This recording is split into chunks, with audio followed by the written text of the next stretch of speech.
Welcome back to another edition of the Be Forever Cool podcast. My name is Rex 45. My name is TJ with Two Wheels and Coffee. Smitty Smith Shot Racing. And it's your boy Trax Starz, baby. Man, tonight's a delicate night. I got the sippy cup. Oh man. We were talking before the show started. It seems like, we got a lot of housekeeping to do, a lot of things that necessarily don't like to be talked about in front of camera. I'm saying? These things usually happen in MotoGP, World Superbike, behind the scenes, even Formula One, behind the scenes. So we don't really talk about these things as much on camera. Not us, because we're not getting the money. We're not involved in those negotiations and stuff like that. But it's something that we really need to talk about. When people struggle to get a ride and they deserve a ride, and when it gets not necessarily late in the season, but the season preseason hasn't fully happened and some people don't have rides. But before we move on, since Liberty Media Group owns a large percentage of MotoGP, aka World Superbike as well, let's talk about Lewis Hamilton leaving Mercedes, after I think about 11 years, a bunch of titles. I don't want to say 7 because I think he might have got some before he got to Mercedes, and going to Ferrari. I don't know how much you guys follow Formula One. I know everybody here knows who Lewis Hamilton is. English dude. I think he's half English, half Guyanese. He's a brother. He's not sustained, but he had to endure some of the things that, necessarily people who don't look like everybody else get into a sport or industry and have to deal with a lot of things that we don't get to hear, but we heard about those happening and stuff like that. So what do you guys think about Lewis Hamilton going to Ferrari? Is it a win-win? Did Mercedes mess up? He's in his 30s. Does it matter? What are your guys' thoughts on that? I mean, I don't follow it extreme, but I do know that I think Mercedes messed up. As far as what I know is they haven't been developing how they should have been, as far as I know. But I think it's a big move. It definitely needed a change to continue his legacy. Right. What does it mean for you for having a brother in Formula One, the highest driving 4-wheel sport? You want to touch on that a little bit before we move to the other two guys on the panel here. What are your thoughts, TJ, on that? I mean, it's just someone to look up to. I definitely love driving too. So Lewis Hamilton, just being of color, it's definitely awesome to see. Definitely, root for him to win, and it's just nice to see him being on top. What about yourself, Smitty? What are your thoughts? I don't know if you're a 4-wheel guy. I know you're definitely Honda. So Honda got Honda Motor in Formula One. So, With F1, yes, yes. I'm sorry, Trax Starz. Of course. Listen, he's interesting. I'm a McLaren fan. Hey, Trax Starz. They had the Honda engine in it. Hey, there's no Ducatis in F1, all right? Just so you know. Not yet. Audi's coming, though. Audi's coming. I guess, man. But nah, it's dope. It's dope that Hamilton is moving to, the red car, Ferrari. But in terms of, Mercedes, look, they had a good, 10-year run. Sometimes you just need a fresh start, It's no bad blood. The Mercedes, they've been good to him for damn near, a decade. But George Russell and Hamilton, in terms of what they do for the last year or so, they're the same. Right. They're equals now. But, Russell... Do you think that, I know you're not down, you're up in Atlanta, but down from those guys as far as, location. But I don't know if you paid close attention to when Tom Brady left the Patriots and went to Tampa. Do you Pedro Martinez and these guys that in their twilight, the teams that they won a lot of titles with, didn't keep them around. Do you feel like Mercedes didn't do enough to keep Lewis Hamilton around? Because I mean, he's up there with Senna and Schumacher. You know what I mean? He's up there with them guys. He's the best, but I think they did enough. But it's like, to me, Hamilton wanted a fresh start. Because think about it, for the past 2 years, Max been whooping his ass, man. Yeah. Max been beating Max everybody. been whooping his ass, man. So maybe he wants a better car, and the Mercedes wasn't giving him the car they felt he needed. It's time for a change, honestly, So can't fault him for that. But also, about him being the only black guy there, it's cool because trailblazer. But some people need to see that to do that. Mm-hmm. And some guys, they had like kids in the hood. They know zero about F1, but now seeing Hamilton, they learn about it. Right. So it helps them grow the sport. So yeah, Hamilton's dope dude, man. And Ferrari, celebration the best, But Verstappen on that Red Bull Honda was whooping his ass, man. Listen, man. Oh God. I completely agree. God. I completely agree with Same you slug, man. about us seeing people there, because honestly, like Tiger Woods did for me, he had me paying attention more to golf than I was to, same thing. and the same thing with Lewis James Hamilton. Stewart. He definitely had me paying attention, and Stewart for Yeah. as far as MX had me paying attention to that. Now Track Stars. I mean, he's going to a red Come on, team. man. You know about the red Listen, team. man. I know. Come on, I know you got man. no loose sleep over what Yeah. Smitty's talking about Honda, but Honda's been killing it. in This is Formula very One. simple. This is very simple. Listen, if you want to compare F1 to MotoGP so our viewers can really understand what's going on here, Yeah.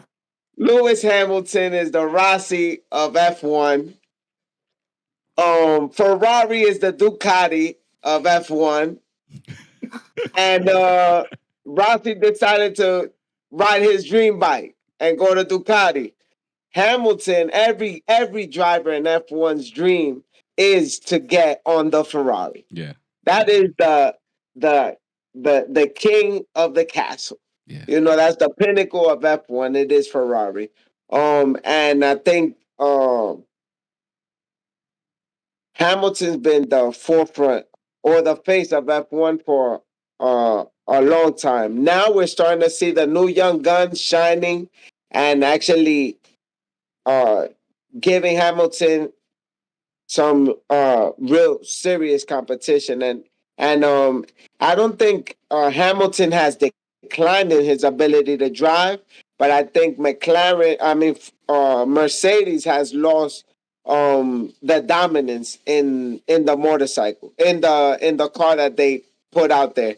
Kind of like the same way where Yamaha was the dominant force in MotoGP, and Ducati was always right there, and all of a sudden now Ducati is the force in MotoGP, and Ferrari has almost lost the dominance now to McLaren. Right. Even Ferrari has lost some dominance to a fairly new company in a way, Right. as far as McLaren. And it's just as fun, people, to watch. I'm sure a lot of you do watch Formula One. Just Liberty is who owns F1 and has purchased MotoGP. And I think that's brilliant because I think those ideas that exist in F1 are really going to elevate the brand of MotoGP. And as you can see, it's already affecting it. The MotoGP logo has changed to a more F1 language. Yes. Per se. Yes. And I think, listen, it's gonna be great for both sports. And as far as having this in racing, this color right here, we need that melanin, baby. Yes. We're needed everywhere in every sport. I think the representation of every culture should be in racing because we all really enjoy competition. and representation is much needed. And like you guys were saying, seeing it is believing that you could achieve it. And it's a strong message, especially to our youth. Yeah, no, Agreed. I completely Yeah. agree with everyone's sentiment. I don't mean to pick on Mercedes too much, but I'm gonna pick on them a little bit. And I'm a big European car guy. I'm a big European bike guy and stuff like that. But from watching like The Last Dance and hearing different stories of Adidas and stuff like that, a German company and stuff like that. Do you think Lewis? Because it sounds like Ferrari gave Lewis Hamilton, everything he wanted, including a house that Enzo Ferrari lived in. So did the Germans not want to give up too much to the brother? Did they want, even after all these championships, did they not want to give up too much? Because it sounds like Ferrari gave Lewis everything he wanted. Right. I mean, that's what it seems like, because that's the move that he took. You're holding out on pieces. You got a I'm excited to see superstar in it. your hands. Yeah. But I got one random fact about F1 and MotoGP combined. Lando Norris, growing up, wanted to be in GP, not F1. He just couldn't ride bikes that well. Nah, he said himself. He's a huge fan of Rossi. Also, Yeah. No, listen, man. I hear Oh you. God! And Rossi wants to ride MotoGP too. Formula One, F1. Rossi wanted to be F1, Yeah. and Hamilton wanted to be MotoGP. Listen, I think we got a situation as far as what Ferrari was willing to give Hamilton and what Mercedes was willing to give. We got a similar situation in baseball where today we let's go, confirmed Mets. Juan Soto signs Yes, to the Mets yes, I for love $5 it. million more. You know what I mean? Like, Dude. listen, you can only, when it comes to staying with Mercedes and going to Ferrari, you seriously picking between the best of the best right there. Yeah. So there's no, if you want to stay with us, you're gonna stay with us. If you want to go, you're gonna go. And I'm sure that Mercedes didn't hold back in holding offers for Hamilton, but they knew that the time was there to part ways. Yeah. There was drama in camp when they brought when Russell. This been going on for a long time in inside that McLaren, inside that Mercedes camp. And I've been watching it for a long time. I think he was beefing with, wasn't it Nico? And then they brought Bottas. Yes. And there was always heat in the kitchen. Yes.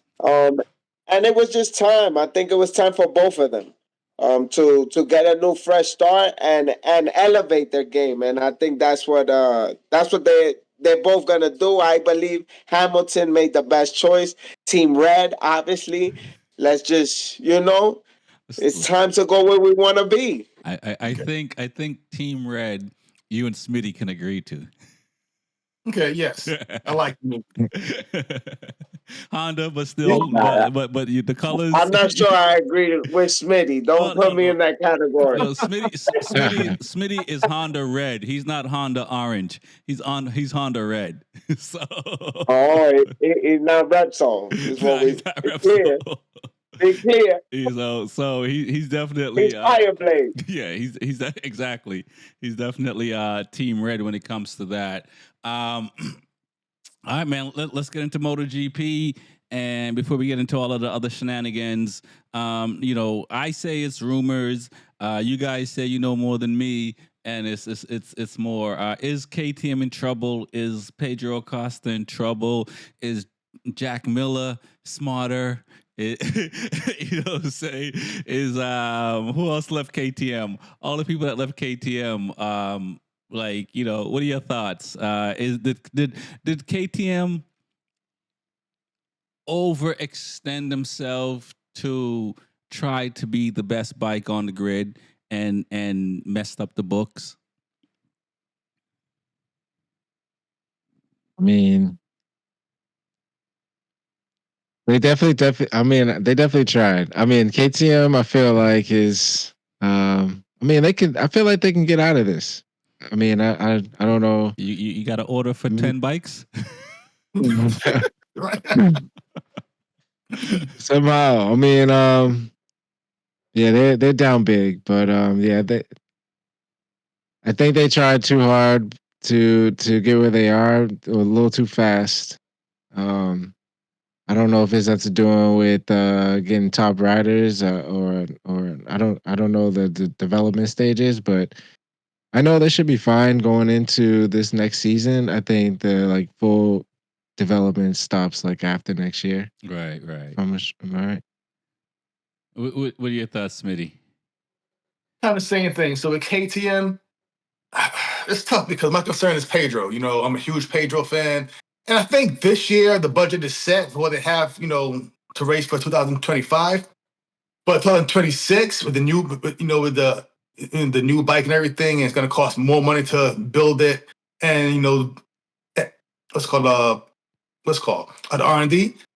I don't know, honestly. And yeah, it's rumor right now, but you know the old phrase, where there's smoke, there's fire. And right now with KTM, it's a lot of smoke, man. That's the new thing. There's a lot of Yeah. smoke. It is 27, not 26 as far as the completely Okay, 7. bike change, but as far as like, you know, what they have access to as far as contingencies may change in 26. But like I you know, I heard that Vinales bought some shares in KTM. So is it a matter of if you're a diehard KTM fan, track stars like you are to Ducati, do the diehard KTM fans need to go buy more KTMs? I got 2 KTMs. Do I need to buy 2 more? What do you? So I think you do something, man. Let's go back to the beginning. I'm gonna touch We a might little have base to. on that.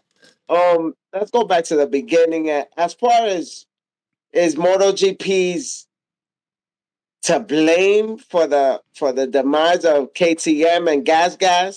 No. I think this is you gotta understand that racing is the development of everything. And it's also the vision that we all see, right?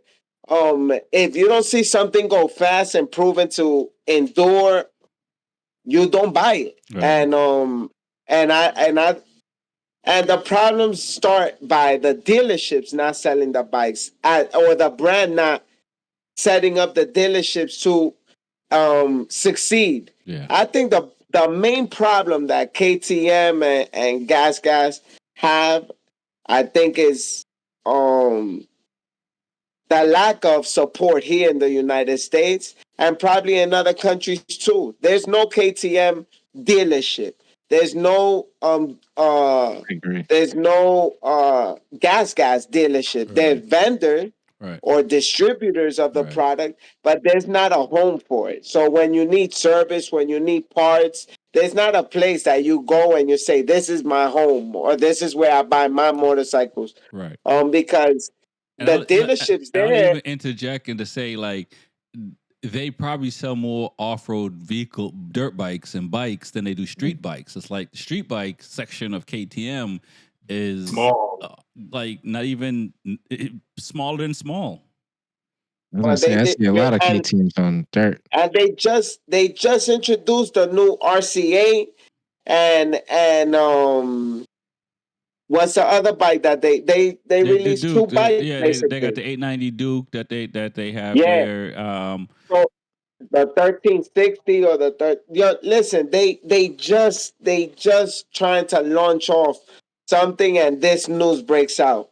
Which is really bad because they started off so well in EICMA and everything and then they get hit with this news. I wish they would have never even exposed it. They could have held it for a year and see exactly what was going to come of it. Because it's unfair. They just purchased MV Agusta, right? Which is another company that that's like on the decline, and they're trying to raise from the ashes too. They just released a brand new bike too, that's supposed to be crazy for the streets. Right. But listen, MotoGP is not to blame for that. I think MotoGP could only help them.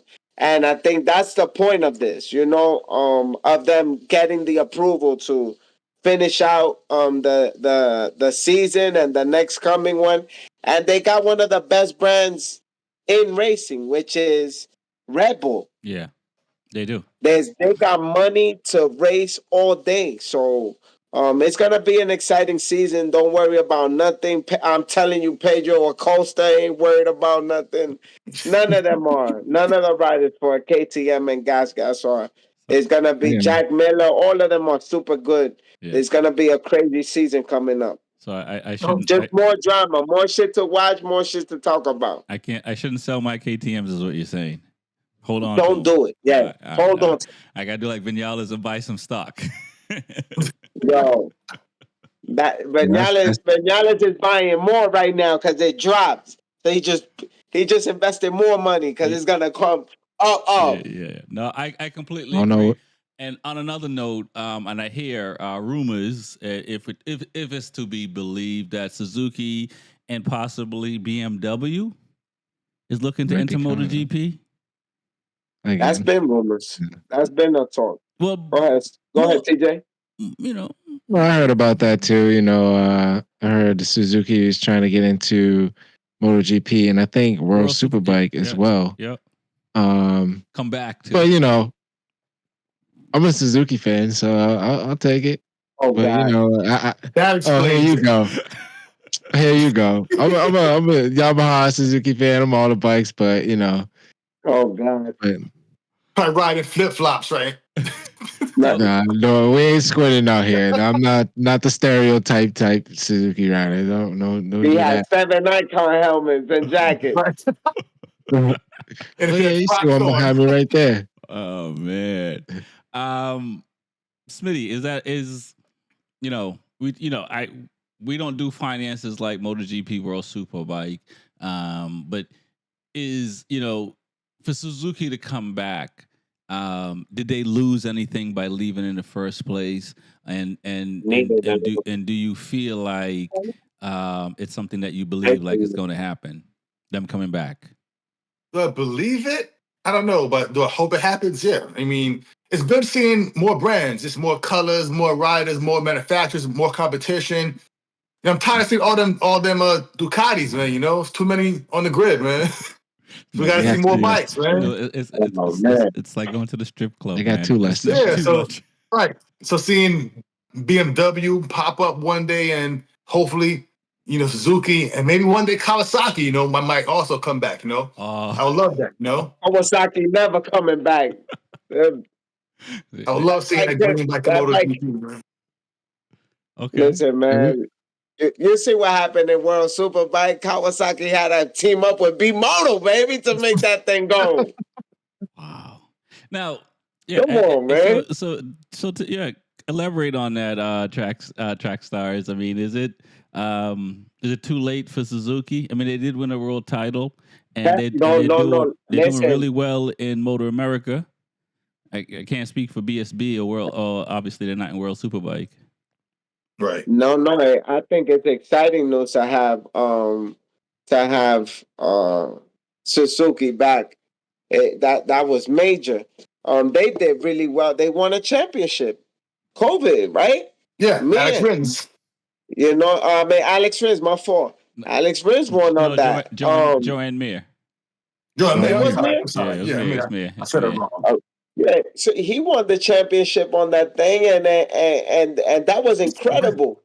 And I'm excited what they're gonna do. I mean, they lost the heart of that who built that bike. He's over. You know where he's at right now. He's learning more. You know where. You know where he's at right now. But it's gonna be amazing. To have these I'm excited for BMW more than anything because that'll give Top Rack the opportunity that he deserves in MotoGP. And that's another conversation to have in the future. Well, we're gonna have it now, man. Let's have it now because We gonna have it now? yeah, because I said both, and TJ and Smitty didn't. They just talked about Suzuki because My bad, man. Smitty doesn't like Suzuki, and TJ got it tattooed on his arm. But No. DXR. Right. It sounds like BMW is going to get into the picture in MotoGP, and do they have? To me, in four wheels, they're the equivalent of Honda. They're the equivalent of Ducati. They're the equivalent of that status. And well, I say Ducati, but I mean more Audi in the four wheel sector. But this is two wheels. They got their first title after over 10 plus years. Top Rock wants to win in MotoGP right away. So are they going to be successful if they do come? Or do you think they're going to struggle more like what Aprilia had to go through or even KTM had to go through? I think they're going to struggle. I mean, we already know like where like the level Ducati's at right now. The level that like Aprilia, KTM is chasing to get to Ducati, and to jump in. And I mean, depends on also the type of riders they get, but I mean, I would still love to see BMW enter. It gives another manufacturer, more riders on the grid. But for a first year entering, I mean, I don't know if it's a first year, but to enter now, it'll be first year in World MotoGP in history. All right, so with first year entering, like you got to have the right mechanics off the jump. You got to have the right tools besides just the bike. So test riders. It'll be tough, but it'll be a good sight to see. So before I say my piece, I got one question. TJ, he's serious about the tattoo? You have one? No. A Suzuki tattoo? Whoa. I've seen him before. Whoa. No. He might get a Suzuki. I got no bike tattoos. I seen Indian tattoos, so why not, man? I got no bike tattoos. Oh. Hey, my bad, man. Just I know you're the tattoo guy, but Mr. Aaron Canet over there. I ain't got no tattoo. I got one tattoo, but that's it. No bikes. I'm gonna get some more though, man. I can't believe you believe that. Smitty, you might be you start rumors over there. Talking about rumors. You might be the only one that got a Honda tattoo, a motorcycle tattoo of a brand. Hey, I might get one. You never know, man. Hey, we pass no judgment. No, we don't. And we understand. Okay, so tell you what. So let's shift gears a tiny bit. Right. My next tattoo is going to be a 46, then a 69, and a 93. My three favorite riders, Rossi, Hayden, and Marquez, man. So anyway, back on topic now, though, man. Sounds like BMW. Oh, somebody won. Sounds personal. TMI. Hey, we'll see, man. We'll see. Back on topic. So BMW in GP and Top Rack. Will they struggle? Yes. Yeah. All new brands struggle. Now they have the money to buy the best stuff, but those best mechanics, engineers, data guys, they don't grow on trees. You're right. So you can have all the money in the world, but if those guys aren't there for hire, you're gonna struggle. Right. It's that simple, And I think Top Rock is there to win, not to build. Yeah. Right. It's like sports. You could draft the best QB, but you need the best linemen, the best receivers. You can have all the money in the world, but if they ain't there to draft or sign as a, like free agent, you ain't got them. It takes time. So it's a work in progress. Well, listen, we know Suzuki has the experience in MotoGP. They've won in MotoGP, so that's the easy one to bring them back in.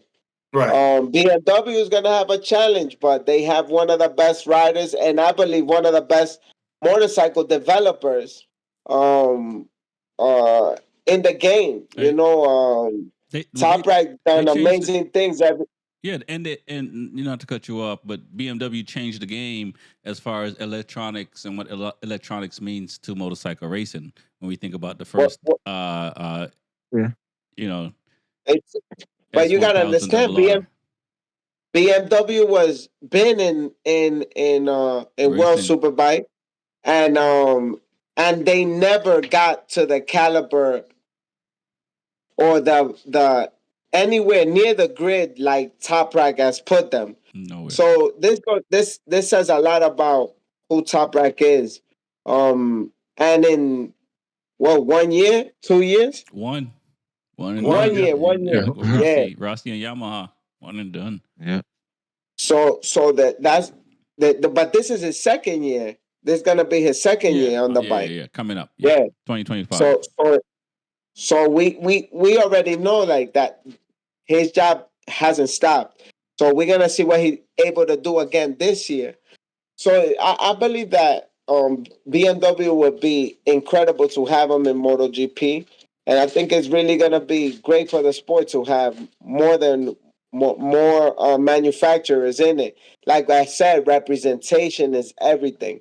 So what does that do? It grows the grid, it grows the fan base, and it grows the exposure, which is exactly what you want for all represented.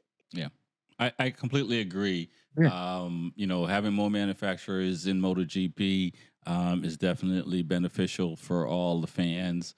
I think, like I said, I think BMW in the car world has a lot of experience in winning and being a dominant force. I think they're relatively new in the motorcycle world compared to Honda, Yamaha, Suzuki, Kawasaki. And while it's taken them since 2009 when the S1000RR came out, they showed 13, 14 years later that the bike can win a world title, and it has done that, and probably might have been able to do it the year before. Who knows?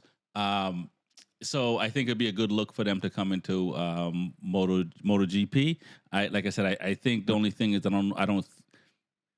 I don't know who'd pick Top Rack up, so I think he would probably be stuck with BMW. So he may be similar to it in a sense. He's gonna have to win on that bike. I can't see Ducati picking him up at the age he's at if it doesn't work out or going to another manufacturer. But I think if he wants to get into MotoGP, this will be his only road to get into MotoGP, and he'll sacrifice maybe winning a title. I can't speak for the man. But normally, a new manufacturer coming into a new program doesn't win a title right away. It's yet to happen in basketball, football, baseball, and soccer, every other sport where a new team comes in, they do not win a title right away. So I can't. It can happen. I mean, we like I remember with TJ and I, we talked about Top Rack coming in, and we joked about it. But we didn't, neither one, and not to say that, we're experts, like, encyclopedia experts or anything like that, but we didn't look at it like, oh, yeah, Top Rack is going to win. We thought it was possible, but we didn't really think it would win when we were talking about it a year ago. But he was able to do something that no other BMW rider was able to do on that brand. So anything is possible. So I don't want to count that out. So I'm definitely looking forward to see what happens. And like you said, Trax, Starz, more bikes on the grid, more manufacturer on the grid. That means the sport is really healthy and has nowhere to go but up. At one point, I thought we was gonna have all Ducatis on the grid. It was just growing numbers. Come on, man. Come on, man. Come on, man. I just hope some other manufacturers come back. I thought you was at a Ducati dealership yesterday. I saw some pictures. I represent Ducati too. I like Ducatis. I wear a Ducati hat now, but I'm just saying. Got some photos of you. Gotta have some more fans. Yeah, they got me on camera. Trying to steal $11.99.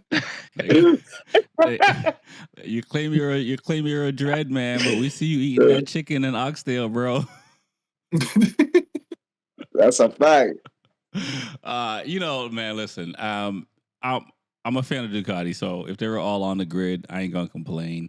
But Ducati struggled, and I think that the folks that that say Ducati's doing too much right now, I think they forget when Ducati wasn't doing well, and so I think it's important for Ducati to do what they're doing, and just remember that Ducati wasn't winning 4 years ago. So, so here's something I want to throw out there, and it's something I've been dancing around, and I think we talked about it last year. I'm not going to throw anybody under the bus, but let's talk about service, and let's talk about dealerships and the industry when it comes to service and stuff like that. What is the limit for you guys when it comes to saying, hey, this service person, mechanic, whoever, dealership, whoever, what is the limit to say, okay, I've had enough? And how do you guys deal with that? Because I've had bad experiences with dealerships. I've had bad experiences down here in Florida. I've had bad experiences in Boston with dealership and stuff like that. What are your thoughts on dealerships? And is it 3 strikes you're out? How do you guys deal with that? And yeah, I feel like it's just definitely how they treat you for sure. Me starting riding back in 2012, I had to find, my home pretty much. But yeah, like I'll give a dealership, definitely 3 strikes for sure. It's a tough job with dealing with all the bikes, but still, the customer service goes a long way, and you gotta take care of people's pride and joy. Motorcycles is definitely unique, and if in this industry, like you got to make sure it's right because like it's very sentimental. I remember just going to a shop way back when where I just needed a coolant flush or something like that. It was a same day type of service, and they told me to drop my bike off and come back in like a day or two, and I'm just like, just gave them the shoulder, like you just don't even care about me. And I literally drove all the way to Betancourt's in West Bridgewater, and they serviced it right there. I had to wait 1 hour, and that was like immediately like the way I started going. I still go there, but it's not like the main spot. But Right. Just that at that time there was like give 1 strike, but depending on the extent of the issue. Okay, for me, I ain't gonna lie, but I never had a bad experience with service, and that's mainly because I do things myself for the most part, and bike shops. God. Not what? God. Listen, I have a Honda. I never had a problem because I'm my own mechanic. I'm the dude. Disguised as the dude, playing the dude. Don't be a hater because you can't fix anything. Right? He admitted to that one. We remember. Yeah. I go there and buy my parts. They come on time, and to be honest with that. However, but if they're doing bad things, maybe 2 strikes at the most. Then I'm gone. Then I'm done. But you get. And you must have heard stories of other people, Smitty. Besides, even if though you do your thing, you must have, you're like, damn, dude, that happened to you. Yeah, it happened to me.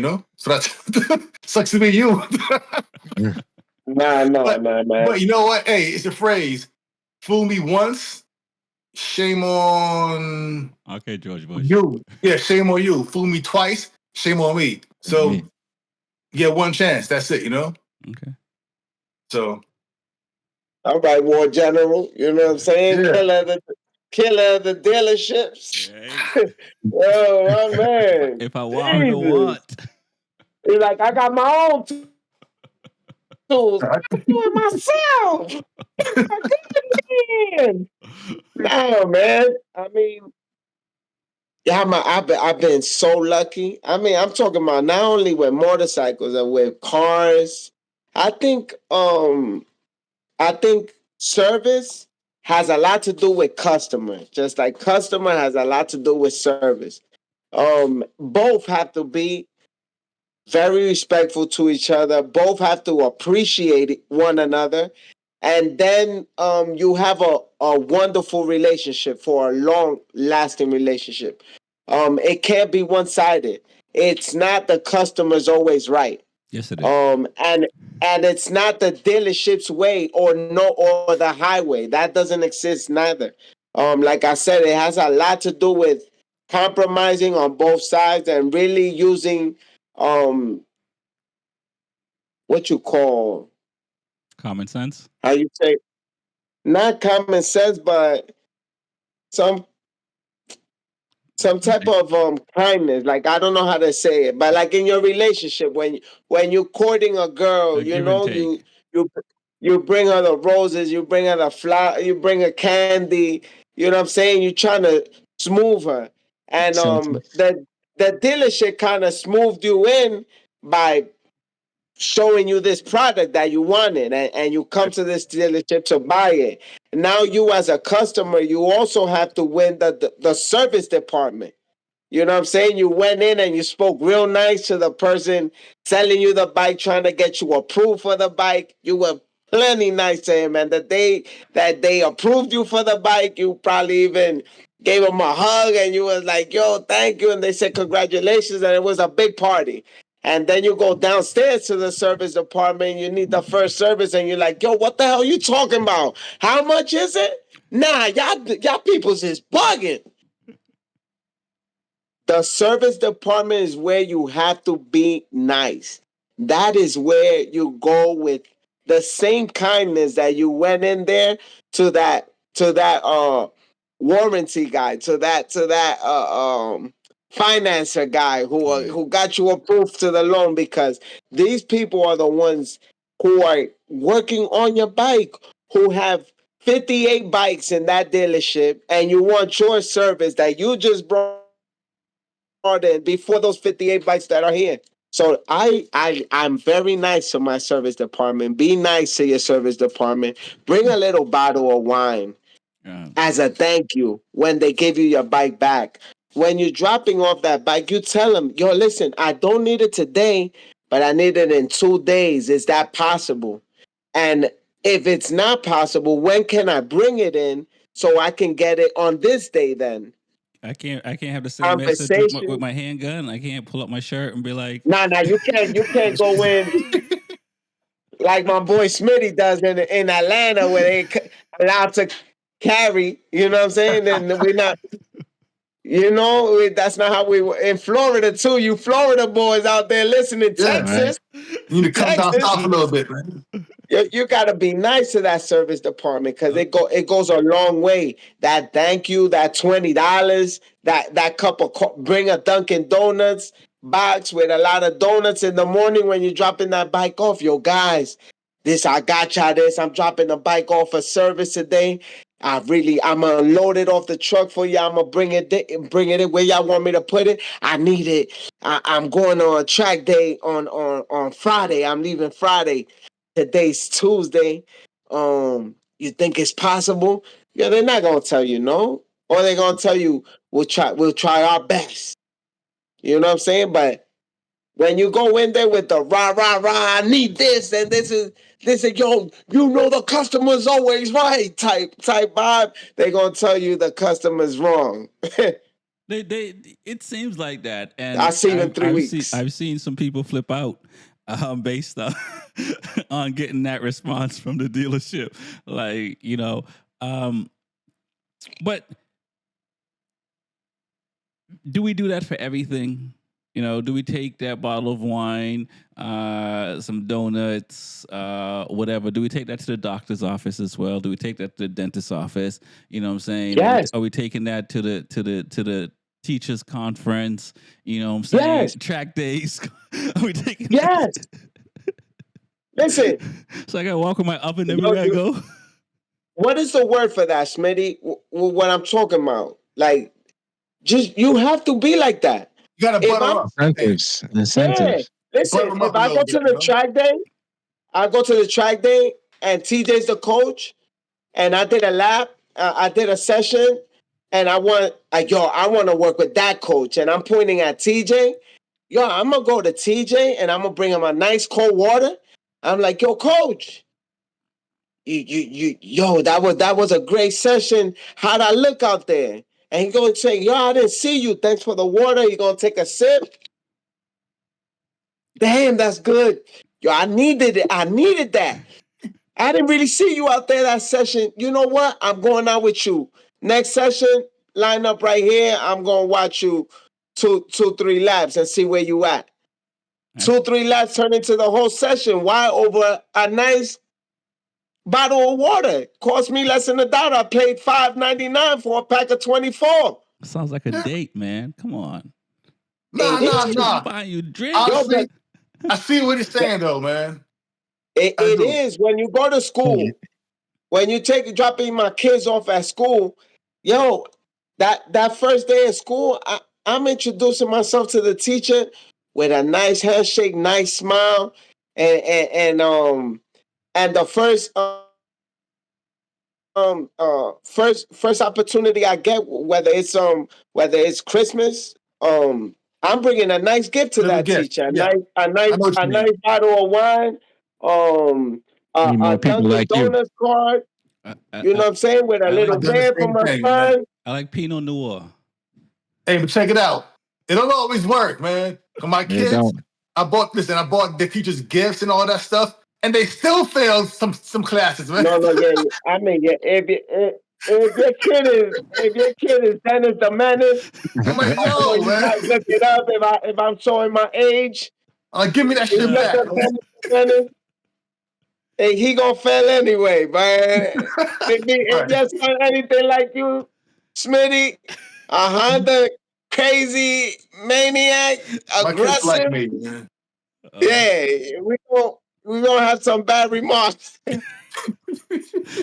So gifts are not solving every problem, but it solves most problems. It does. That's a fact. Right. That's a fact. Okay. And so you bring gifts, and you're doing all this, and then you still get bad service. What then? You know what I'm saying? Then you turn into a Smitty.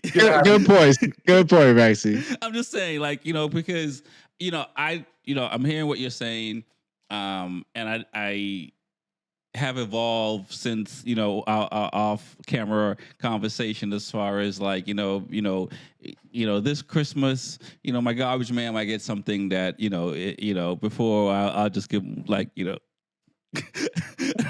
that's what they were getting.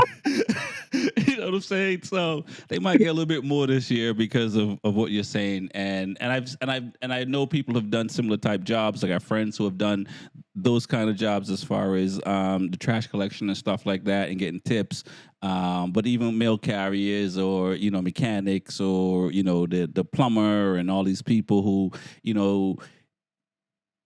a little bit of niceness from the consumer goes a long way to the plumber or the carpenter or whoever. So I'm definitely taking that into consideration.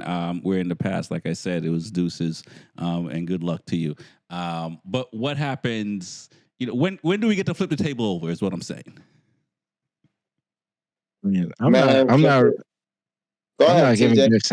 I was gonna say I'm not incentivizing until I feel comfortable with the mechanic. A few go rounds, You're not I have to visit a few times. No. What's a few?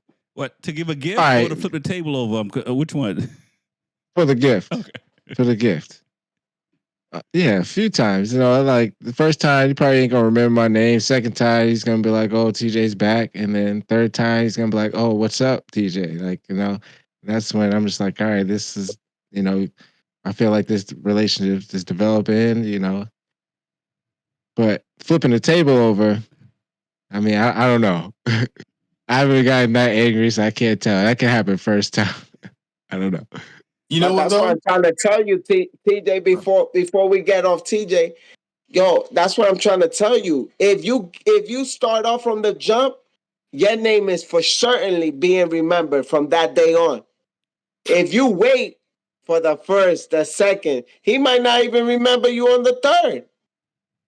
Well, what I'm saying is like, if I have terrible service the first time I go in after incentivizing, like, and then I'm like, all right, like, do I try again, or what if I just be like, no, I'd rather, explore my options. Like, I can't just go in with the bottle of wine. Yo, listen, I never. No, I like your technique. You know what I'm saying? It's one of a kind. I think, we need more people like that, but that's just me. Like, I feel like people have to show me their service more than just being there, like I can't just, spend more money. Shit, try it at a car wash. Go to a car wash. One of those one of those I ones do. that I, that one of those ones that like the machines clean part of the car, but that initial setup where they Right. like putting all the soap on the car and all that and cleaning. Yo, that's what matters right there. Oh yeah. How much soap they put on it, Yeah. how they prep the car before it goes in the machine. Give that guy $3. I incentivize a lot of people. I'm just saying, Yo, like, it's if crazy. I'm And then go to the back when you come out and the guys who drying it, give them another $3. And tell me how dry and clean. And you're not gonna see that armor all shit all over your car after you pull out of there. Right. But that's a give and take, right? These guys are giving you 100% excellence in return, or maybe you're first saying, "Hey, I believe in your service." Well, I don't know if it's the first time, but at some point you're saying, "Hey, I believe in your service. I'm going to incentivize you and hook you up." And these guys are saying, "Hey, every time he comes through, incentivize me, so I'm gonna do A+." But what about a situation where you're doing the A+, but you're not getting the A+ back? I think that's possible. It could happen. I think there are things that are inevitable. Everyone makes a mistake. Everyone can make two mistakes. I get the three strike thing. To me, it depends on what inning is it. Did you get three strikes in the first inning? You out, Where you from right? again? DR? We from again? I'm Dominican. You got the We baseball love baseball. analogy. But if you get a strike in the first inning, we go to the second inning. You allowed another strike. You did you get on base? You know what I'm saying? Like Okay. we don't eliminate anybody based off of a strike in one situation. Right. They I believe in chances. I'm a person who's gotten plenty chances throughout my life. I Mhm. mean, when I tell you I'm problematic, I'm problematic. Maybe that's where I get it from. And I'm really about that giving. And then waiting to see if I receive. Because I'm necessary I hate waiting to receive because you'll never receive if you stand there waiting. Right. So I'm always the first to hit. Like, I always try to make sure like you feel what I'm out here for and what I'm Okay. putting out. So you can return the same energy. You're a go-getter. And I think you get paid better like that, you always feel you're getting something instead of waiting there and getting nothing. Right. Um and I promise you, it works. It works. It works. It works. It works with my I, kids. It works with my wife. It works at my job. It works everywhere. I think there's nothing more than incentivizing somebody to do great. And when you promote that, man, you kind of get that back. It might not be the exact reciprocation, but man, it's gonna be way more than you would have ever gotten with nothing. What's that I saying? do You get more honeys with agree. when you get more bees with honey, something Yes. like that. Mhm. Catch one And, piece and of that's treasure. and that's true, man. We can't go out there with nothing. You have to put everything forth. We're always courting someone or something, and that's how I approach life. No, I do. Go I ahead. agree to that. I No, I was can. gonna say I do agree to that. Just real quick, I just know me personally, if somebody incentivized me, I feel like the obligation to reciprocate it in a way. Like that's Yeah, just how I am. So But on the other way around, that's just how I think when I'm going to spend a service too. Right. I completely agree with that, but I have found, and I could be wrong, and it could be I could be jaded or whatever, but I've when I was in New England, I had the sense like the motorcycle community as far as maintenance and service. Um, they're very busy in the when the bikes are on the road, and then when the bikes are off the road, they're harder to reach. And even when the bikes are on the road, you're harder to get service. You're talking about if you call a dealership, you know what I mean. You're a good dealership, right? Because we all got our peoples, as you say. I found that I get all my bike service in the winter because by March it's hard to get a schedule, right? Because the good people are really busy. You know what I mean? And so I found I could be wrong, but it felt like there's some people in the motorcycle industry, the service industry, not riders, take advantage of newbies or maybe people who just don't know better in the sense that you know they'll sell you parts you don't need, or they'll sit on your bike a little bit longer than it needs to be, and stuff like that. I always equate it to like, okay, well, people, it's seasonal, so people are trying to make money in the season, and when the season is over, it's a different thing. And I always found like when the season is busy, it's always hard to talk to somebody on the phone. It's always hard to deal with somebody. They always tell you how busy they are and or how busy their company is and stuff like that. And kind of, but if you know them, they'll fit you in, no doubt. So I go, to go what you're saying, Trax Stars, as far as incentivizing people. If I have a mechanic that I've known since 1991. Right. So we have this long history. I probably paid for one of his kids, private school, the amount of years I've known this person. So it's easier for me to pick up the phone and call and say, hey, I got this problem. Even if he's both hands busy, he'll talk to me. But if I don't have that same credibility, if I don't know him like that, he ain't talking to me. You know what I'm saying? Or he ain't talking to somebody who he doesn't know. And I found like in now being in the motorcycle industry for a little bit, I know who to talk to and who not to talk to. But I do find that like there's some people in the industry that are looking to make money, and they need to make the money to get through the season. Not that it's any fault, right? Because in places like New England where it's seasonal, you got to make your money when you make your money. Yeah. I think even here in New York, right? We're seasonal. So we riding, let's say, April through October.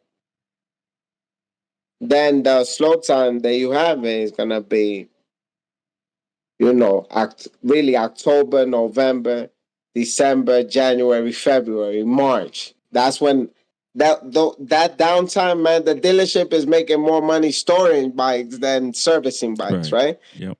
Right. So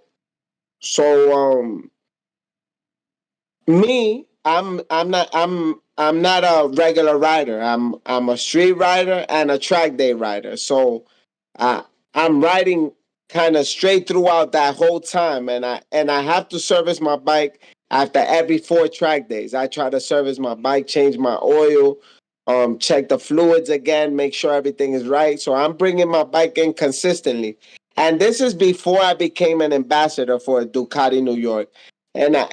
So many people know I pick up Ducati New York so much, but it's just, man, I've never seen a place more family oriented than Ducati New York, and just that service towards the motorcycle community. I'm sure there's people that are gonna have something bad to say about Ducati New York too, but I would have to say, what did you do as a customer to honor Ducati New York also? Because I'm telling you, everything in life is a give and take. If you don't approach it this way, you cannot just take. Because when it's time for them to give you something, they're gonna give you a lot of the stuff that you don't want, and that's the headaches and the problems. Right. Mm. So the one thing I am gonna tell you, that Ducati's made mistakes on my bike. It's happened. Like one time, I had installed this part on my bike. It was an exhaust, and it brought this bottom piece. And I'm going to the track day at NJMP, and my rear brake is not functioning. Okay. Like I didn't even know that. I don't use my rear brake. The only time I will ever use my rear brake is if I'm on the grass. Yeah, I don't utilize the front brake too hard because you will tuck the front. But you can use a little bit of the rear to slow it down in the grass until it stops. And you avoid crashing ultimately on the grass. Right. And the coach told me, yo, I can't send you out like this. Track stars, you have no rear brake. The rear brake ain't working. I'm like, that's impossible. It's a brand new bike. Right. And then I don't understand why it's like that. So we come out, the coach looks it over. He's like, yeah, I think your rear brake is touching the exhaust. And I'm like, what? Right. So then it was a simple thing. Luckily, I had two bikes. So I put that bike away and I rode my bike. I called the dealership. They're like, damn, Jose, we apologize, man. It sucks. Like, see if anyone's there that could lift the rear set a little bit or adjust the brake lever so it raises a little bit. And I'm like, nah, don't worry about it. I'm gonna ride my second bike. I'm bringing it in tomorrow, or on Monday, Tuesday, because they close on Monday, and we'll figure it out. I tried to be. I was upset. That's the bike I wanted to ride on the track. I had a street Right. fighter in a Panigale, but it wasn't the end of the world. And I had to understand that at the same time, I kind of rushed them too because I wanted the bike back. Right. I wanted to ride the bike at the track, and maybe I rushed the mechanic a little bit too much. You have to think about what happened in the situation that made it go wrong. Like, is it only the mechanic's fault? Is it Everybody my else's fault too? but mine. Right. Yeah, because that happens, right? That's when we want to flip that table. And we could, right? Because here I am. I spend $250 to ride at the track. I can't ride the bike that I paid $40,000 for. And you ruin my freaking day. And there's nobody's fault but yours. Right. So, but I remember that, yo, I was rushing it. I dropped the bike off on Monday. I asked for it back on Thursday. And I needed it to go to the track. It happens. And I think that's part of my relationship with my dealership. Right. That they do things like that for me because it's true. You gotta know right here. There's five of us on this. I mean, four of us here on this show. We're talking right now, and there's a lot of listeners. All of us got different situations. Right. Some of us will be busy next weekend and unavailable. Some of us will be available this weekend with time.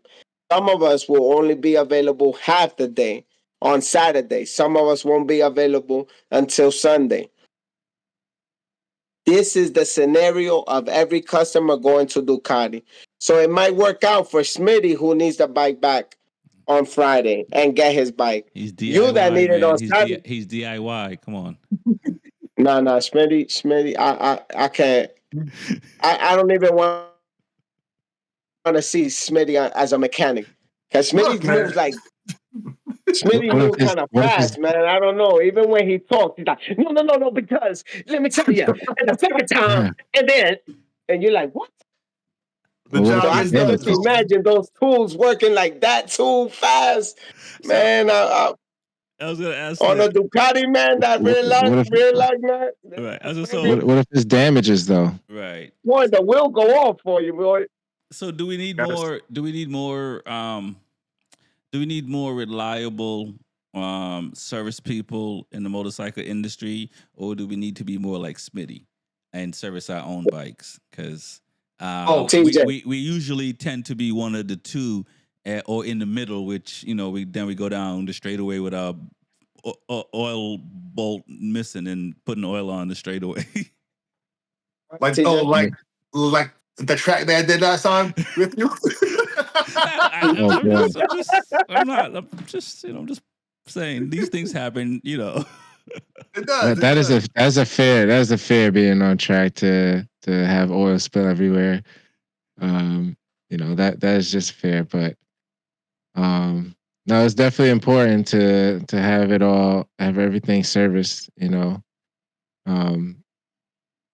I forgot the original question, but what do we need more people? Because yeah. Maybe I'm griping a little bit because I had to get a plumber for the crib the other day, and the plumber wanted like $350 just to come out. You know what I'm saying? I need to get some construction work done, and I can't find anybody and stuff like that. So and it's the same thing with service, and for me, finding people. So I'm not speaking for every industry, right? I'll speak for motorcycle industry.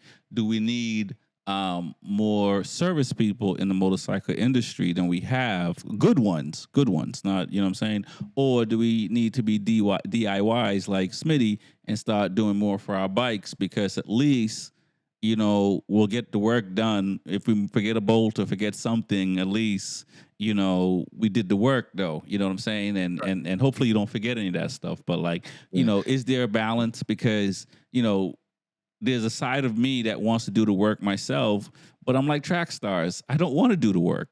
You know what I'm saying? I don't want to, but I feel like I have to because sometimes I'm not getting the results I'd like. So I'm just saying, I do believe that the industry, as a whole is probably missing more people because, like the people who are really good, they're really busy because everybody's going to them. And so now all of a sudden they either have to work a lot or they're cutting corners, and that can make them look bad. You know what I'm saying? So that it's just a general question. Do you think that there should be more people entering the industry as far as mechanics and suspension people and stuff like that, or we just got to learn how to wrench our own bikes? I mean, to be honest, I really think there should be more people, but the industry is just paying for it. The cost you get for it is just not as high in demand compared to other industries, because a lot of people do work on the bikes themselves. You definitely need to at least be knowledgeable about servicing the bike. I know when I started doing track riding, I definitely learned a lot more interior things than just changing a tire or changing a chain, or like grips and stuff like that. So I definitely do think there need to be more people out there that can just always be available. So you don't have to always rely on yourself to try to do the work and make sure it's done properly.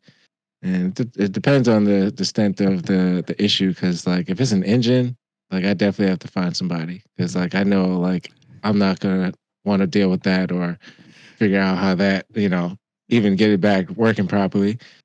But a nail in the tire, we can fix that real quick. Okay. Can do it myself or change my oil or Yeah, a little other you thing. should, seriously. Smitty's like, I'm boring that engine out to a Yo, I ain't doing all that now.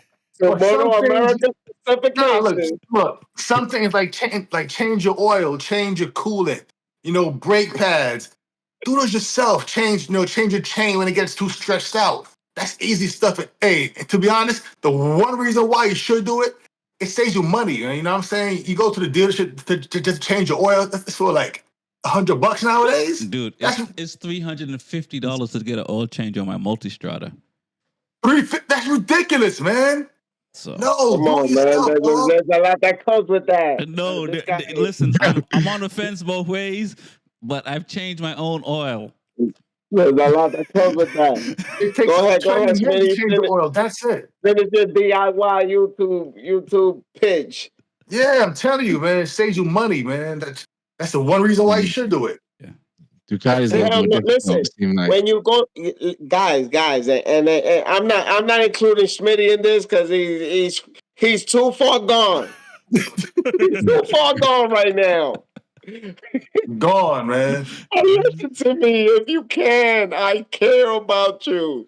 No, listen, This I'm guy, man. serious.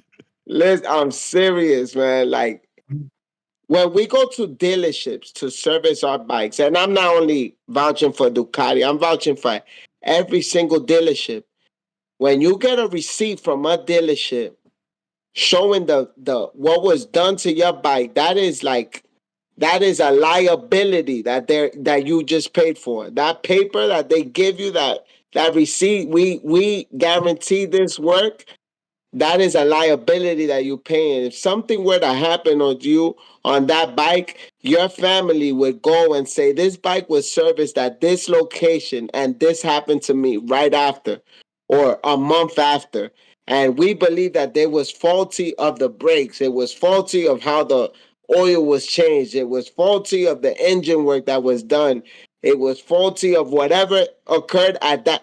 But when you give your family that receipt that I did it myself, no matter how great a mechanic you are, who the hell they gonna sue? Who the hell? Who the hell's to blame?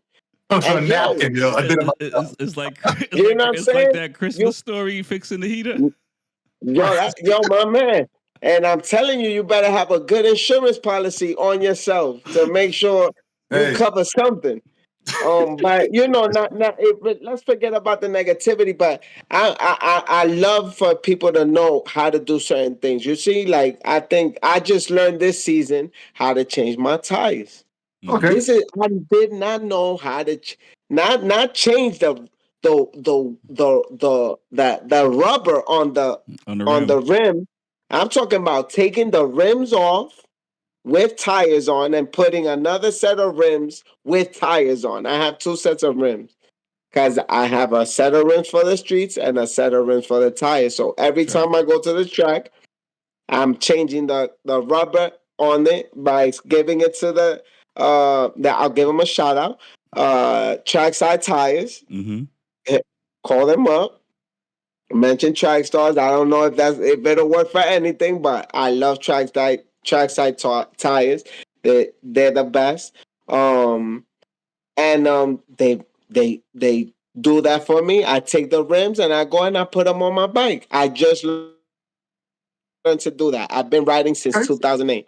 Okay. But when you guys talk about time, it's true. I cannot take my bike down to Ducati, New York, bring it to Ducati, New York, pick it back up, bring it back to my garage, and then when I want to switch from the Street to track. slicks back to the street tires and do that every time, I said no, I can't. It's You That's put the 80 tires bucks, around right? your waist. but it wasn't Tires about the around your waist. money. Okay. It was about the time. Got you. That's something that's super important. Right. Learn it. But don't mess with your bike because you're trying to save money. Sometimes the money is not worth the risk, it's not worth the reward, I disagree. especially if something goes wrong. Right. I will say this, and I disagree a little bit, but I agree also in the sense that I think it's both. I think if you're the type of person that's trying to save money, then you need to learn how to do stuff. And if you're the type of person that's trying to save time, then you need to learn how to do stuff. You just got to figure out which one is more important to you. I agree. I'll say this, and if you're the kind of person that's clumsy and you fall a lot, you should kind of know, like, okay, I'm not going to do certain things. I gotta break my bike. Right. You know what I'm saying? You know yourself.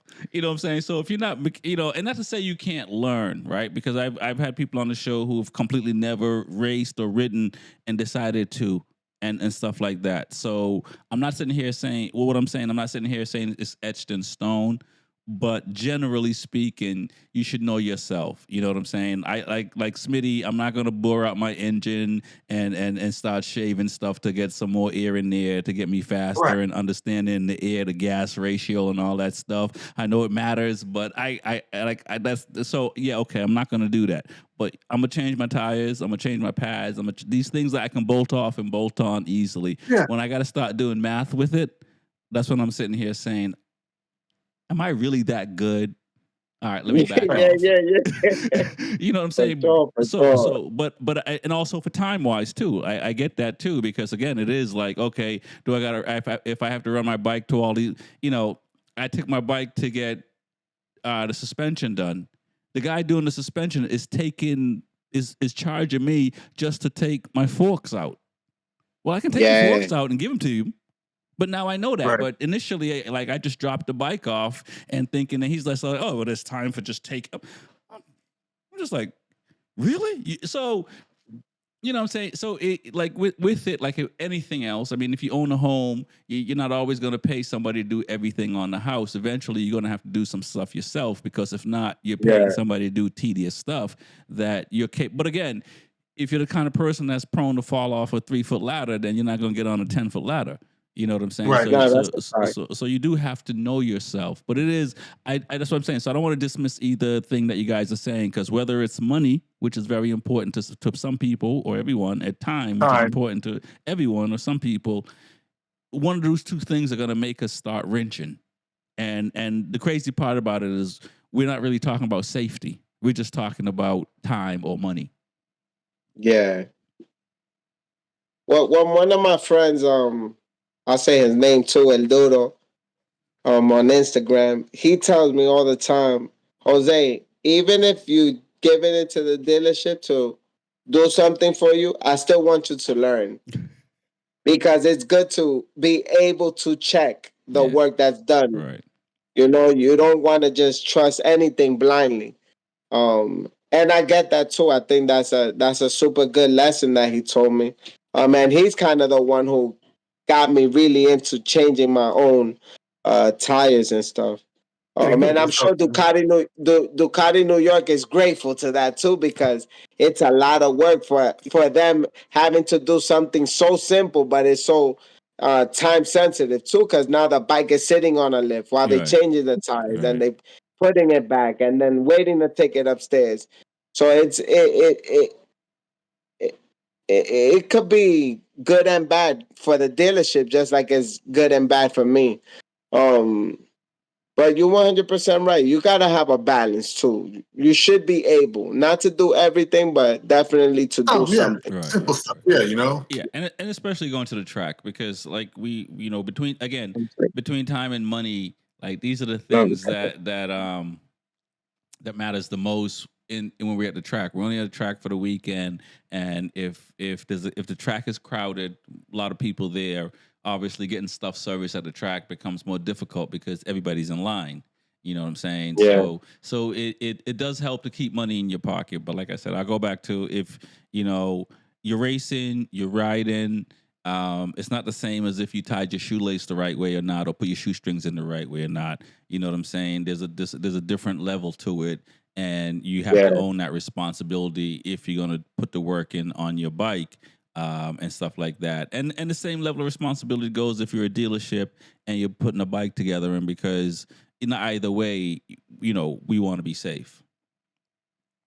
Okay, bet. No, I really hope that um this a great show. I think just because everything we're talking about, and even I, after everything you've said, even I look at it different too. I think there should definitely be a balance. Um, and I hope everyone takes something out of this show, especially what we've been talking about. It's a good topic, service and your ability to mechanic on your vehicle or motorcycle. Because it's true, we should all have some type of experience or knowledge of what we need done and what we need to do Right. in order to enjoy what we love to do. So definitely good information. I completely agree. Sure. Anything, you guys want to add? Nah, that's it. I think we talked a whole lot tonight. About a lot of stuff. I completely Ducati has a Lego that they just came out with. You seen the little celebration that they had? I see that. Yeah, I see most things Ducati, man. I mean, I see There was I a didn't see a Ducati. Lego celebration. One Lego celebration. The Ducati celebrated their 2024 racing domination. Yeah, domination. So they had like Pecco, Anea, There's Martin, no other word but domination. and then they had a Lego Ducati, which is pretty cool. So Yeah. They got you guys into another one. Legos? 'Cause I got one. I got Okay. one right here. They about to add to the collection. Then let's see. Says it's I don't know what type it is, but yeah. Okay. That's Ducati toys at home. all right, man. So We'll get it for y'all. what's your You know what I'm address? saying? What's your address, Okay, then. Smitty? Should we send you a Ducati Lego set? Okay, No. let's go. I like it, man. That's what's up. He said no. No. Ducati Legos. You, Let's you go. ready for yours? I'm good. Ready Listen, for yours? I was a fan of Ducati for one season. One. That What was happened? Nicky Hayden. That was it. Well, that was 2 years. That was the only time I liked Ducati when they had Nicky Hayden, man. That's it. God. You know what, man? I can't even say nothing to that, but because you're right. Nicky Hayden on any bike, but Nicky Hayden on Yamaha, on Ducati and Repsol. You should have still stayed a fan, though. I mean, come on, man. You're already a fan of the red. Nah. You know. Which one is that? Track Stars. Do you like cappuccinos? Not really, no. This one like came tea. out, I think it was 2021. Is that a V4S Panigale? No, it's a V4R. Okay, they made a V4S, I think, for Lego. Okay. Panigale. This is a Lego, but I'm definitely gonna buy it. You know what we do. Everything Ducati we get. No, you know what I'm saying? I see. And on that note, we're gonna wrap up. But what do you think about the tricolor Ducati V4S? I'll probably say Ducati's been copying my Rasta colors on my race bikes for the last couple of years. But so they're watching you, Rex? Listen, man. They've been watching, bro. I ain't listen.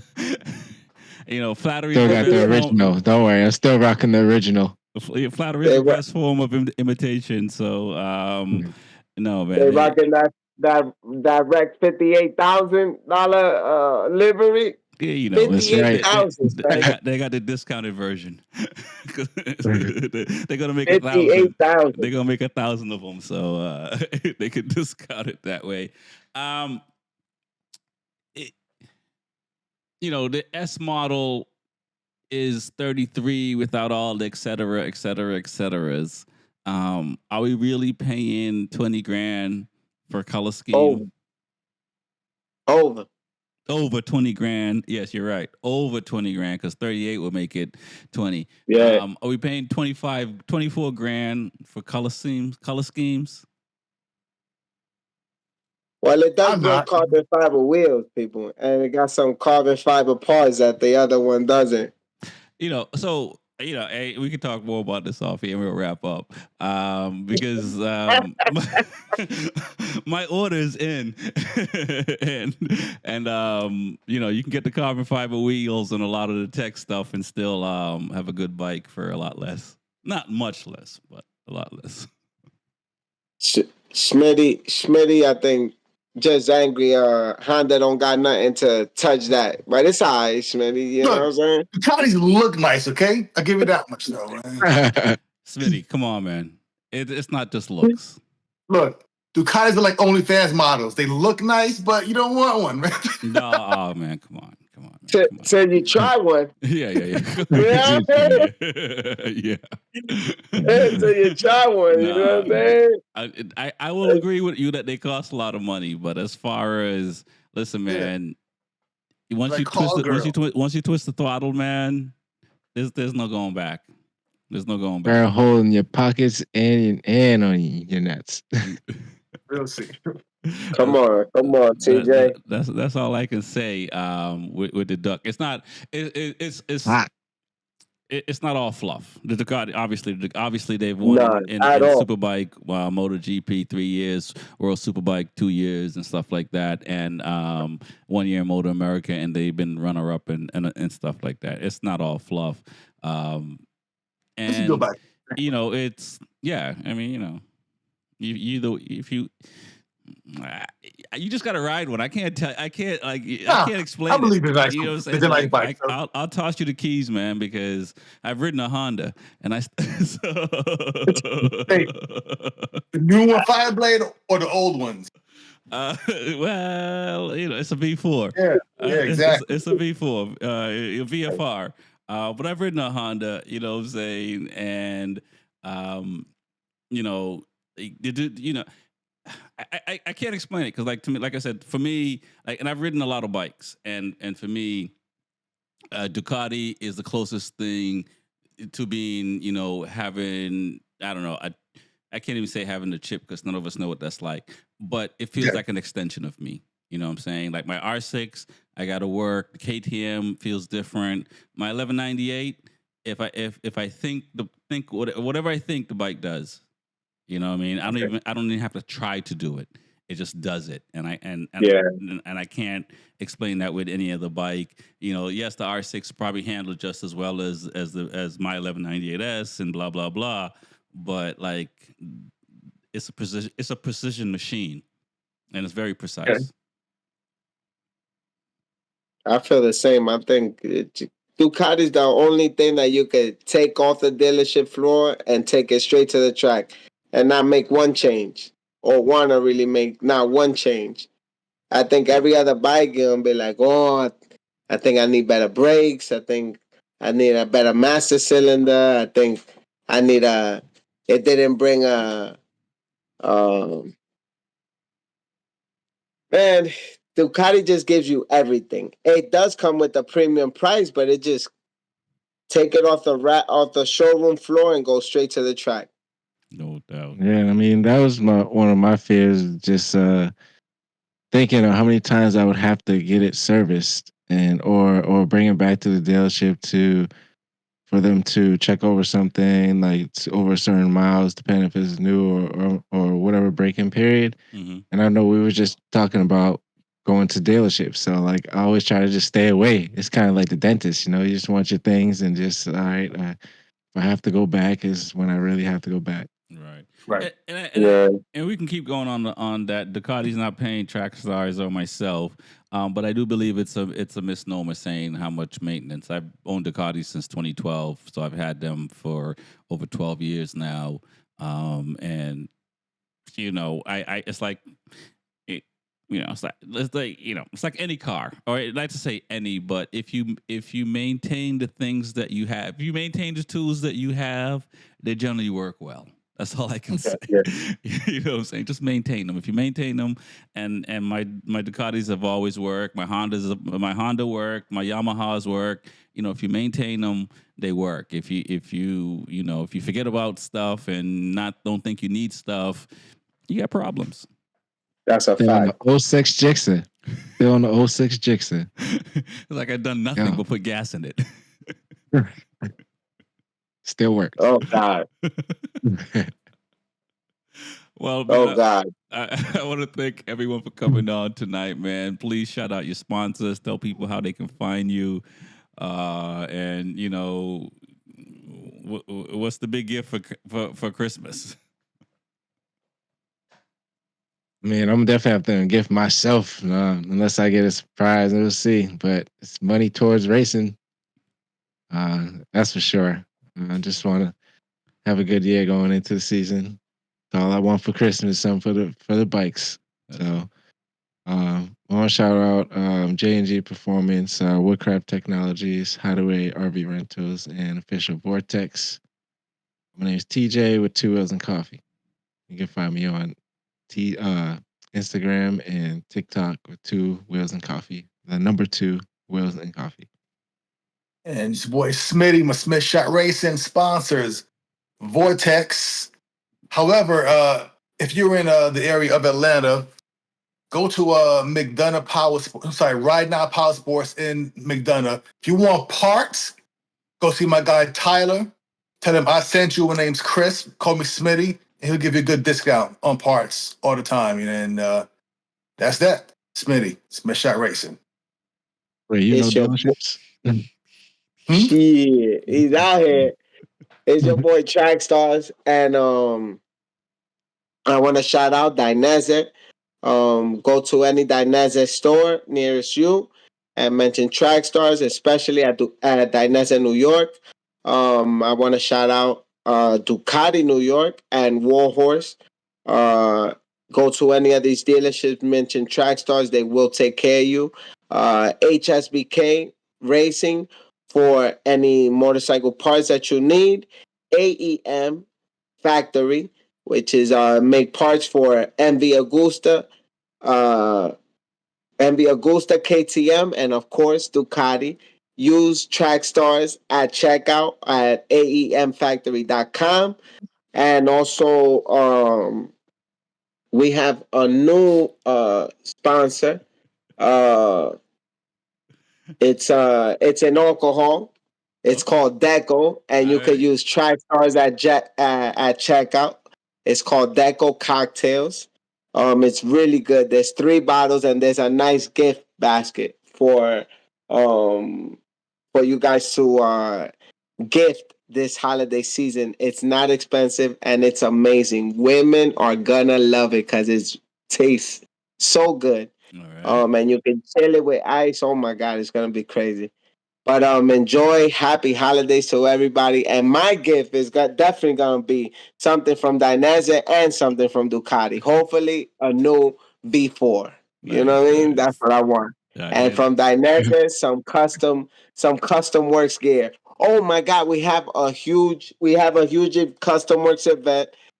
December 14th, that's Sunday. So I don't know when this show is gonna be out, but if it's out, pull up. I'm gonna be at Dineze, New York, and we are gonna be creating beautiful things like this suit over here, all custom, Yeah. and it's gonna be very, very, very much discounted. So you must gift yourself at Dineze, New York this weekend. Definitely. Okay. And the show will be out before this weekend. So definitely go to Dineze, New York, and check out Track Stars and pull up, man, like we do. I want to shout out Workbench Technology. Go to Workbench Tech for your IT needs. Go to BeForeverCool.com. Check out all the latest episodes. Subscribe. We do have a new section that we're going to be called Ask the Experts. So go in there if you have questions you can submit, and we'll get an expert to answer these questions for you. And I want to shout out Freedom Cycles. They're coming on as a new sponsor for the show. Go to Freedom Cycles if you're looking for Ducati, Honda, Kawasaki, Suzuki, Yamaha. There's ATVs, there's everything. So cool things are happening for 2025. Like Track Stars, I got one of them V4s in the sock too, and and there gonna be some Dineze gear. It might not be custom, but definitely gonna be some Dineze gear as well.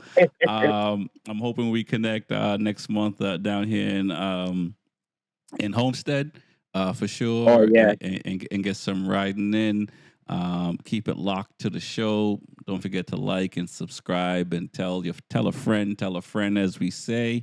My name is Rex45. My name is TJ with 2 O's and Coffee. Smitty, Smith Shot Racing. Your boy Track Stars, baby. Stay up on twos. Peace. Peace. Peace.